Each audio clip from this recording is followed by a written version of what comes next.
ರೈತ ಬಂಧುಗಳಿಗೆ ನನ್ನ ನಮಸ್ಕಾರಗಳು. ನನ್ನ ಹೆಸರು ಶಿವಲಿಂಗಯ್ಯ. ಇದು ಸಂಸ್ಥೆ ಬಂದು ಅಭಿಮಾ ಕೃಷಿ. ಅಭಿಮಾ ಕೃಷಿ ಸುಮಾರು ಒಂದು 10 ವರ್ಷದಿಂದ ಹೈಡ್ರೋಫೋನಿಕ್ ಪ್ರಾಡಕ್ಟ್ ಮ್ಯಾನುಫ್ಯಾಕ್ಚರಿಂಗ್ ಆಗಲಿ R&D ಆಗಲಿ ಆಲ್ ಓವರ್ ಕರ್ನಾಟಕ ಏನೈತ್ರಿ ಹೈಡ್ರೋಫೋನಿಕ್ ಮಷಿನ್ ಡೆಲಿವರಿ ಕೊಡ್ತಿದ್ರಿ. ಹೈಡ್ರೋಫೋನಿಕ್ ನಾವು ಯಾಕೆ ಯೂಸ್ ಮಾಡಬೇಕು, ಹೈಡ್ರೋಫೋನಿಕ್ ಏನು ಅಂತ ಸಾಕಷ್ಟು ರೈತರು ಕೇಳ್ತಾರೆ. ಈಗ ಹೈಡ್ರೋಫೋನಿಕ್ ಏನಂದ್ರೆ ಇದು ನಾರ್ಮಲ್ ಮಣ್ಣು ಇಲ್ದೇನೆ ಕಡಿಮೆ ನೀರಲ್ಲಿ ಕಡಿಮೆ ಖರ್ಚಲ್ಲಿ ಕಡಿಮೆ ಜಾಗದಲ್ಲಿ ಇದು ಹೈಡ್ರೋಫೋನಿಕ್ ಬೆಳೆಸೋ ವಿಧಾನ ರೀ. ಇದ್ರೊಳಗೆ ಏನೈತಿ ನಾವು ಮೆಕ್ಕೆಜೋಳ 1ನೇ ದಿನಕ್ಕೆ ನೆನೆ ಇಡ್ತೇವ್ರಿ, 2ನೇ ದಿನಕ್ಕೆ ಗೋಣಿ ಚಿಲ್ಲಾಗಿ ಇಡ್ತೇವ್ರಿ. ಮೊಳಕೆ ಬಂದ ಮೇಲೆ ಏನೈತ್ರಿ ಈ ತರ ನಾವು ಒಂದೊಂದು ಟ್ರೇದಾಗು 1 kg ತುಂಬಿಡ್ತೇವ್ರಿ. ಇದ್ರೊಳಗೆ ಏನೈತ್ರಿ 1 ಟ್ರೇದಾಗ 1 kg ಹಾಕಿದ್ರಿಂದ ನಿಮ್ಗೆ ಸುಮಾರು ಒಂದು 8 ರಿಂದ 10 kg ಔಟ್ಪುಟ್ ಬರ್ತೈತ್ರಿ. ಇದು ಒಂದು 10 kg ಔಟ್ಪುಟ್ ಏನೈತ್ರಿ ನೀವು ಮೇವನ್ನ ನೀವು ಒಂದು ಹಸುಗ್ನು ಹಾಕ್ಬೋದ್ರಿ, ಅಥವಾ ನೀವು 8 ರಿಂದ 10 ಕುರಿ ಆಡಿಗ್ನು ಹಾಕ್ಬೋದ್ರಿ, ಅಥವಾ ನೀವು ಕೋಳಿಗ್ನು ಉಪಯೋಗ ಮಾಡ್ಕೋಬಹುದ್ರಿ. ಇದು ಹೈಡ್ರೋಫೋನಿಕ್ ಹಾಕಿದ್ರಿಂದ ಏನು ನಿಮಗೆ ಬೆನಿಫಿಟ್ ಅಂದ್ರೆ ಇದ್ರೊಳಗೆ ಏನೈತ್ರಿ ನೀವು ಹಸುಗಾಗ್ಲಿ ಏನೈತ್ರಿ ಫ್ಯಾಟ್ ಇಂಪ್ರೂವ್ ಆಕೈತ್ರಿ. ಮೇನ್ ಅಂದ್ರೆ ಹಾಲಿಂದ ವ್ಯತ್ಯಾಸ ಬರ್ತೈತ್ರಿ. ಈಗ ಸುಮಾರು ಒಂದು ಸ್ಟಾರ್ಟಿಂಗ್ ಒಂದು 2 kg 2 ಲೀಟರ್ ಬರ್ತಾ ಇದ್ರೆ ಇದು ಹೈಡ್ರೋಫೋನಿಕ್ ಹಾಕಿದ್ರಿಂದ 3 ಲೀಟರು ಅಥವಾ 3.5 ಲೀಟರ್ ಈ ತರ 1.5 2 ಲೀಟರ್ ಹೆಚ್ಚಾಗುತ್ತೆ. ಮತ್ತೀಗ ಕೋಳಿ ಕುರಿ ಆಡಿಗೆ ಹಾಕಿದ್ರೆ ಏನು ಬೆನಿಫಿಟ್ ಅಂದ್ರೆ ಕೋಳಿಗೆ ಏನೈತ್ರಿ ಮಾಂಸ ಹೆಚ್ಚಾಗುತ್ತೆ, ಮತ್ತೇನು ಇದ್ರೊಳಗೆ ಪ್ರೋಟೀನ್ ಅಂಶ ಜಾಸ್ತಿ ಇರುತ್ತೆ. ನೆಕ್ಸ್ಟ್ ಕೋಳಿ ಕುರಿ ಆಡಿಗೆ ಏನೈತ್ರಿ ಇದಕ್ಕೂ ಬಾಡಿ ಟೆಂಪರೇಚರ್ ಮೇಂಟೈನ್ ಆಗುತ್ತೆ, ಮತ್ತೆ ಇದು ಮಾಂಸನು ಹೆಚ್ಚಾಗುತ್ತೆ. ಇದು ಪ್ರೊಸೀಜರ್ ಎಲ್ಲ ಹೇಳಿದೇನ್ರಿ. ಮತ್ತೀಗೂ ಬೇರೆ ಕಂಪ್ನಿ ಎಲ್ಲ ಅದಾವ್ರಿ, ಹೈಡ್ರೋಫೋನಿಕ್ ಕಂಪ್ನಿ ಸಾಕಷ್ಟು ಕಂಪನಿ ಅದಾವ. ಇದು ಅಭಿಮಾ ಕೃಷಿ ಹೈಡ್ರೋಫೋನಿಕ್ ಯಾಕೆ ತಗೋಬೇಕು ಅಂತ ಇದು ಒಂದು ಪ್ರಶ್ನೆ ಬರುತ್ತೆ. ಈಗ ಇದ್ರೊಳಗೆ ಏನೈತ್ರಿ ನಾರ್ಮಲಿ ಪ್ಲಾಸ್ಟಿಕ್ ಮೆಟೀರಿಯಲ್ ಕೊಡ್ತಾರೆ. ಈಗೇನ್ ಆಕೈತ್ರಿ ಅದು ಬಿಸ್ಲಾಗಿಟ್ಟು ಬೆಂಡ್ ಇಟ್ಟು ಇನ್ಸ್ಟಾಲೇಷನ್ ಬರ್ರಿ ಎಲ್ಬೋ ಬೆಂಡ್ ಹುಡುಕ್ರಿ ಆ ತರ ಏನೂ ಇಲ್ರಿ. ಇದನ್ನ GI ಸ್ಟ್ರಕ್ಚರ್ ನೀವೇನ್ ನೋಡ್ತಾ ಇದೀರಲ್ಲ ಇದನ್ನ ಒಂದ್ 10 ನಿಮಿಷನಾಗ ನೀವೇ ಸ್ವತಃ ಇನ್ಸ್ಟಾಲೇಷನ್ ಮಾಡ್ಕೋಬಹುದು. ಎಲ್ಲ ಇದ್ರೊಳಗೆ ಇನ್ಸ್ಟಾಲೇಷನ್ ಮಾಡುವ ಎಲ್ಲ ನಾವು ಮಟೀರಿಯಲ್ ಏನೈತ್ರಿ ಕಳಿಸ್ಕೊಡ್ತೀವಿ. ಇದು ನೀವು ನೋಡ್ತಾ ಇದ್ರಲ್ಲ GI ಸ್ಟ್ರಕ್ಚರ್ ಬರ್ತೈತ್ರಿ. ಇದು ಯಾವ ತರ ನೀವು ತುಕ್ ಹಿಡಿಯಲ್ರಿ ಬೆಂಡ್ ಹಿಡಿಯಲ್ರಿ ಏನು ಇಲ್ರಿ. ಇದು ನಾರ್ಮಲಿ ಇನ್ಸ್ಟಾಲೇಷನ್ಗೂ ಬಹಳ ಈಸಿ ರೀ. ನಾರ್ಮಲಿ ಪ್ಲಾಸ್ಟಿಕ್ ಮೆಟೀರಿಯಲ್ ಕೊಡ್ತಾರೆ, ಅದೇ ರೇಟ್ನಾಗ ಏನೈತ್ರಿ ನಾವು GI ಸ್ಟ್ರಕ್ಚರ್ ಕೊಡ್ತೀವ್ರಿ. ನೆಕ್ಸ್ಟ್ ಏನೈತ್ರಿ ಇದು ಕಂಟ್ರೋಲರ್ ಪಾರ್ಟ್ ರೀ. ಕಂಟ್ರೋಲರ್ ಪಾರ್ಟ್ದಾಗ ಏನೈತ್ರಿ ಟೈಮರು ಮೋಟರು ಬ್ಯಾಟ್ರಿ ಅವೈಲೇಬಲ್ ಐತ್ರಿ. ಇದಕ್ಕೆ ಇನ್ಸ್ಟಾಲೇಷನ್ ಮಾಡೋದು ಏನು ಜಾಸ್ತಿ ಡಿಫಿಕಲ್ಟ್ ಇಲ್ಲ. ಸೋಲಾರ್ ಪಿನ್ನು ನಾವೆಲ್ಲ ಕೊಟ್ಟು ಕಳಿಸಿರ್ತೇವ್ರಿ. ಸೋಲಾರ್ ಪಿನ್ ಹಾಕೋದು ಮಷಿನ್ ಸ್ಟಾರ್ಟ್ ಮಾಡೋದು. ಓವರ್ ಆಲ್ ಕಂಟ್ರೋಲರ್ ಪಾರ್ಟ್ ನೀವು ಏನ್ ನೋಡ್ತಾ ಇದೀರಲ್ಲ ಇದಕ್ಕೆ ಪೂರ್ತಿ ಸೋಲಾರು ಎಲ್ಲ ಇದೇನೈತ್ರಿ ಇದಕ್ಕೆ ಪೂರ್ತಿ 2 ವರ್ಷ ವಾರಂಟಿ ಬರ್ತೈತಿ. ಓವರ್ ಆಲ್ ಕರ್ನಾಟಕದಾಗ 2 ವರ್ಷ ವಾರಂಟಿ ಕೊಡಲ್ರಿ. ಈಗ ಇದು ಕಂಟ್ರೋಲರ್ ವೈಶಿಷ್ಟ್ಯ ಏನಂದ್ರೆ ಸೋಲಾರ್ ಮೇಲೂ ಆಪರೇಟೆಡ್ ಆಕೈತ್ರಿ, ಕರೆಂಟ್ ಮೇಲೂ ಆಪರೇಟ್ ಆಕೈತ್ರಿ, ಬ್ಯಾಟ್ರಿ ಮೇಲೂ ಆಪರೇಟ್ ಆಕೈತ್ರಿ. ನೀವು ಯಾವ್ದು ಬೇಕಾದ ಇದ್ರೊಳಗೆ ನೀವು ಉಪಯೋಗ ಮಾಡಬಹುದ್ರಿ. ಮತ್ತೆ ಇದ್ರದ್ದು ಇನ್ನೊಂದು ವೈಶಿಷ್ಟ್ಯ ಅಂದ್ರೆ ಬಹಳ ಈಸಿ ಮೇಂಟೆನೆನ್ಸ್ ಆಗ್ಲಿ ರಿಪೇರಿ ಆಗ್ಲಿ. ಈಗ ಮೇಲ್ಗಡೆ ನೀವೇನ್ ಟೈಮರ್ ನೋಡ್ತಿದ್ರಲ್ಲ ಅದನ್ನ ಟೈಮರ್ ನಮ್ಗೆ ಕಳ್ಸೋದ್ರಿ. ಇನ್ನೊಂದು ನಿಮ್ಗೆ ಹೊಸ ಟೈಮರ್ ಅಥವಾ ನಿಮ್ಗೆ ಹೊಸದ್ ಇನ್ನೊಂದು ಟೈಮರ್ ನಾವು ರಿಪ್ಲೇಸ್ ಮಾಡಿ ಕಳಿಸ್ಕೊಡ್ತೀವಿ.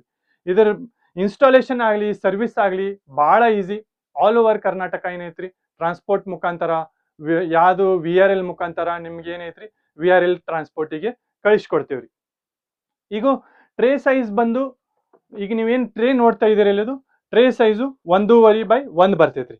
ಈಗ ನಾರ್ಮಲಿ ಏನೈತ್ರಿ ಇದ್ರೊಳಗೆ 10 kg ಬರ್ತೈತ್ರಿ. ಅದ ನಾನು ಸ್ಟಾರ್ಟಿಂಗ್ ಹೇಳಿನಲ್ರಿ ಹಸುಗ್ನು ಇದ್ರೊಳಗೆ ಉಪಯೋಗ ಮಾಡ್ಕೋಬೋದ್ರಿ.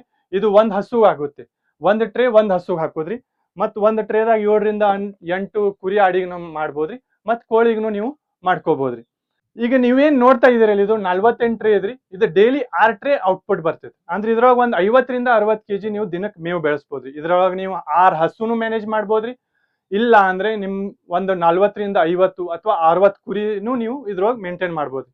ಇಲ್ಲ ಅಂದ್ರೆ ಕೋಳಿ ಇದ್ದು ಅಂದ್ರೆ ಒಂದು 300 400 ಇಲ್ಲಾಂದ್ರೆ 500 ಕೋಳಿ ತನಕನೂ ಇದ್ರೊಳಗೆ ಮ್ಯಾನೇಜ್ ಮಾಡ್ತಾರ್ರಿ. 48 ಟ್ರೇ ಸೆಟಪ್ ಏನೈತ್ರಿ ಇನ್ಸ್ಟಾಲೇಷನ್ ಒಂದು 45 ನಿಮಿಷನಾಗ ನೀವೇ ಇನ್ಸ್ಟಾಲೇಷನ್ ಮಾಡ್ಕೋಬಹುದು. ಇದಕ್ಕೆ ಏನೈತ್ರಿ ಫಾಗರ್ಸ್ ಆಗ್ಲಿ ಪೈಪ್ ಸೆಟ್ಟು ಕಂಟ್ರೋಲರು ಟೈಮರು ಪೂರ್ತಿ 70% ನಾವೇ ರೆಡಿ ಮಾಡಿ ಕಳಿಸಿರ್ತೇವ್ರಿ. ನೀವು ಉಳ್ಕಿದ್ದು 30% ಏನೈತ್ರಿ ನೀವೇ ಸೈಟ್ ಮೇಲೆ ನೀವೇ ಸ್ವತಃ ಇನ್ಸ್ಟಾಲೇಷನ್ ಮಾಡ್ಕೋಬಹುದ್ರಿ. ಈಗ ಇದು ಅಭಿಮಾ ಕೃಷಿ ಹೈಡ್ರೋಫೋನಿಕ್ ವೈಶಿಷ್ಟ್ಯ ಏನಂದ್ರೆ ಇದು ಸೋಲಾರು ಕರೆಂಟು ಬ್ಯಾಟ್ರಿ ಆಪರೇಟೆಡ್ ಐತ್ರಿ. ಈಗ ಒಬ್ರೊಬ್ರಿಗೆ ಏನೈತ್ರಿ ಪೂರ್ತಿ ಕರೆಂಟ್ ಸಪ್ಲೈ 24 ತಾಸು ಕರೆಂಟ್ ಸಪ್ಲೈ ಇರ್ತೈತ್ರಿ. ಅವ್ರಿಗೆ ಏನೈತ್ರಿ ಸರ್ ನಮಗೆ ಕರೆಂಟ್ ಸಪ್ಲೈ ಓನ್ಲಿ ಬೇಕಲ್ವಾ ಅದು ಹೆಂಗ ಅಂತಂದ್ರೆ ಅದನ್ನು ನಾವು ಸ್ಪೆಷಲ್ ಆಗಿ ನಿಮ್ಗೆ ಕರೆಂಟ್ ಸಪ್ಲೈ ಓನ್ಲಿ ಇದ್ದಿದ್ದು ಅಂದ್ರೆ ಕರೆಂಟ್ ಅಲ್ಲೇ ಆಪರೇಟ್ ಆಗೋದ ನಿಮ್ಗೆ ಹೈಡ್ರೋಫೋನಿಕ್ ನಾವು ಪ್ರೊವೈಡ್ ಮಾಡ್ತೀವ್ರಿ. ಈಗ ಇದೇನ್ ನೀವು ನೋಡ್ತಾ ಇದೀರಲ್ಲ ಇದು ಫಾಗರ್ಸ್ ರೀ. ಈಗ ನಾರ್ಮಲಿ ಮಾರ್ಕೆಟ್ದಾಗ ಏನೈತ್ರಿ ಸ್ಪ್ರಿಂಕ್ಲರ್ ಕೊಡ್ತಾರ್ರಿ. ಈಗ ಸ್ಪ್ರಿಂಕ್ಲರ್ಲಿ ಏನ್ ಹಾಕಿದ್ರಿ ನೀರ್ ಜಾಸ್ತಿ ವೇಸ್ಟೇಜ್ ಹಾಕಿದ್ರಿ, ಇದ್ರಲ್ಲಿ ಏನೈತ್ರಿ ಕಡಿಮೆ ನೀರು. ಈಗ ಇದೇನ್ ನೀವು 48 ಸೆಟಪ್ ಇನ್ ನೋಡ್ತಿದಿರಲ್ರಿ, ಇದಕ್ಕೆ ನೀವು ದಿನಕ್ಕೆ ಒಂದು 40 ರಿಂದ 50 ಲೀಟರ್ ಅಷ್ಟೇ ಬೇಕಾಗುತ್ತೆ.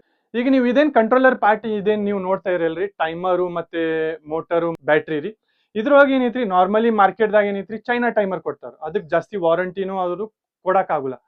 ಆದ್ರೆ ನಾವು made in Karnataka, made in Belagavi, ಇದು ನಮಗೆ ಹೆಮ್ಮೆ ಹೇಳೋದಕ್ಕೆ. ಯಾಕಂದ್ರೆ ಇದು ಕರ್ನಾಟಕದಲ್ಲಿ ಬೆಳಗಾವದಲ್ಲಿ ರೆಡಿ ಆಗುತ್ತೆ. ಇದಕ್ಕೆ ಏನೈತ್ರಿ, ಇದಕ್ಕೆ ಪೂರ್ತಿ ಕಂಟ್ರೋಲರ್ಗೆ ಏನೈತ್ರಿ ನಾವು 2 ವರ್ಷ ವಾರಂಟಿ ಕೊಡ್ತೇವಿ. ಇದು ಓವರ್ ಆಲ್ ಕರ್ನಾಟಕ ಯಾರು ಕೊಡತಿಲ್ರಿ ಈಗ ಸದ್ಯಕ್ಕೆ. ನಾವು ಏನ್ ಅಬ್ಸರ್ವ್ ಮಾಡಿದೇವೆ ಅಂದ್ರೆ, ಇದು GI ಸ್ಟ್ರಕ್ಚರು ಮತ್ತೆ ಸೋಲಾರ್ ಆಪರೇಟೆಡ್ 2 ವರ್ಷ ವಾರಂಟಿ ಓವರ್ ಆಲ್ ಕರ್ನಾಟಕ ಯಾರು ಕೊಡ್ತಾ ಇರೋದು. ಆದ್ರೆ ಒಂದ್ ಸ್ವಲ್ಪ ದಿನದಾಗ ಏನೈತ್ರಿ, ಈಗ ಇದು GI ಸ್ಟ್ರಕ್ಚರ್ನು ಒಂದ್ ಸ್ವಲ್ಪ ನೋಡ್ಕೊಂಡು ಒಬ್ರೊಬ್ರು ಮಾಡ್ಕೊಳ್ತಾ ಇದಾರೆ, ಮತ್ತೆ ಕಂಟ್ರೋಲರ್ನು ಒಂದ್ ಸ್ವಲ್ಪ ಸೋಲಾರ್ ಪ್ಯಾನಲ್ ಇದು ಎಲ್ಲ ನೋಡ್ಕೊಂಡು ಮಾಡ್ತಾರೆ. ಅದಕ್ಕೆ ನೀವೇನೈತ್ರಿ ಪರ್ಚೇಸ್ ಮಾಡುವಾಗ ಎಷ್ಟು ವರ್ಷ ಹಳೆ ಕಂಪನಿ ಇದೆ ಅದನ್ನೆಲ್ಲ ವೆರಿಫೈ ಮಾಡ್ಕೋರಿ. ಮತ್ ಆಲ್ ಓವರ್ ಕರ್ನಾಟಕ ಏನೈತ್ರಿ ಇದ್ರದ್ದು ನಮ್ದು ಡೀಲರ್ಸ್ನು ಅದಾರಿ. ಆದ್ರೆ ಏನೈತ್ರಿ ಕಂಪನಿ ಕಡೆಂತ್ರ ನೀವು ತಗೊಂಡ್ರೆ 2 ವರ್ಷ ವಾರಂಟಿನೂ ಸಿಗುತ್ತೆ. ನಮ್ಮ ರೈತ ಬಾಂಧವರಿಗೆ ಇನ್ನೊಂದು ಖುಷಿ ವಿಷಯ ಏನಂದ್ರೆ, 1 ವರ್ಷ ವಾರಂಟಿ ಇರುವ ಸೋಲಾರ್ ಲೈಟು ಹೈಡ್ರೋಫೋನಿಕ್ ಜೊತೆಗೆ ಯಾವ್ದು ಬೇಕಾ ತಗೋರಿ, 48 ತಗೋರಿ, ಹೆಚ್ಚಿಗೆ ತಗೋರಿ. ಅದ್ರ ಜೊತೆಗೆ ಏನೈತ್ರಿ 1 ವರ್ಷ ವಾರಂಟಿ ಇರೋದು ಸೋಲಾರ್ ಲೈಟು ಉಚಿತ ಕೊಡ್ತಾ ಇದೀವಿ. ನೀವು ಸದ್ಯಕ್ಕೆ 48 ಮಷಿನ್ ಏನ್ ನೋಡ್ತಾ ಇದೀರಲ್ರಿ, ಇದ್ರೊಳಗೆ ಮೆಕ್ಕೆಜೋಳನು ಬೆಳೆಸಿದಾರಿ, ಹುಳಿನೂ ಬೆಳೆಸಿದಾರಿ, ಮತ್ತು ಇದು ಲಾಸ್ಟ್ ನಾ ಇವ್ರ ಜೋಡಿ ಮಾತಾಡಿದಾಗ ಇವರು ಕಡ್ಲಿನೂ ಬೆಳೆಸಿದ್ರು. ಆದ್ರೆ ನಾವು ಜಾಸ್ತಿ ರೈತರಿಗೆ ಹೇಳುವುದೇನಂದ್ರೆ, ಇದ್ರೊಳಗೆ ಮೆಕ್ಕೆಜೋಳನ ಬೆಳೆಸ್ರಿ ಅಂತ. ಯಾಕಂದ್ರೆ ಮೆಕ್ಕೆಜೋಳ ಎಲ್ಲಾ ಕಡೆ ಅವೈಲೇಬಲ್ ಇರ್ತೈತ್ರಿ, ಮತ್ತೆ ರೇಟ್ನು ಕಡಿಮೆ ಇರ್ತೈತ್ರಿ. ಕಡ್ಲಿ ಒಂದ್ ಸ್ವಲ್ಪ ರೇಟ್ ಹೆಚ್ಚು ಆಗುತ್ತೆ, ಗೋಧಿ ರೇಟ್ ಹೆಚ್ಚಾಗುತ್ತೆ. ಅದಕ್ಕೇನಿದ್ರಿ ಎಲ್ಲಾ ನೀವು ಬೆಳೆಸ್ಬೋದ್ರಿ. ಈಗ ನಿಮ್ಗೆ ಏನಾರ ಹಾಬಿ ಇತ್ತು, ನೀವು ಇದ್ರೊಳಗ ಮೆಂತೆ ಕಾಳು ಮತ್ತೆ ಎಲ್ಲಾ ಬಾಕಿ ಎಲ್ಲಾ ನೀವು ಬೆಳೆಸ್ಬೋದ್ರಿ. ಆದ್ರೆ ನಿಮ್ಗೆ ಹಸುಗ್ ಬೇಕಾದ್ರೆ, ಕುರಿ ಆಡಿಗೆ ಬೇಕಾದ್ರೆ, ಅಥವಾ ಕೋಳಿಗೆ ನಿಮಗೆ ಮೇವು ಬೇಕಿದ್ರೆ ಇದ್ರೊಳಗೆ ಏನೈತ್ರಿ ನೀವು ಮೆಕ್ಕೆಜೋಳನ ಉಪಯೋಗ ಮಾಡಿದ್ರಿ, ಗೊಂಜಾಳನ ಉಪಯೋಗ ಮಾಡ್ಕೋರಿ.